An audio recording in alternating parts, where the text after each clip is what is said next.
This is project Captiva Drive, an E.C.D custom D90 built to our client's exact specification. Captiva is painted in full gloss Grosmere green with powder coated black accents on the bumpers and roll cage. This D90 sits on 16-inch Wolf steel wheels painted in body colour with our BFG all-terrain tyres.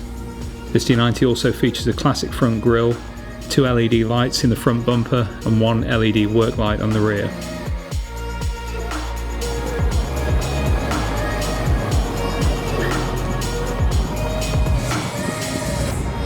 Inside, Captiva features a Momo Prototypo steering wheel with all American nickel gauges, 2 Corbeau heated and ventilated front seats and 4 inward-facing jump seats in the load area. Each seat is wrapped in a striking vertical diamond cadence swan leather with matching stitch.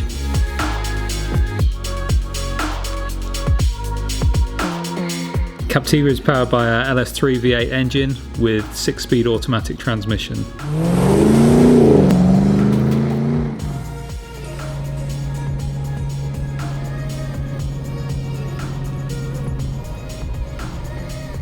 Also present are the usual E.C.D refinements of Apple CarPlay and access to charging points throughout. This is a superb classic looking vehicle which will look great whether on the beach or providing a stark contrast to the blacks and greys of a cityscape.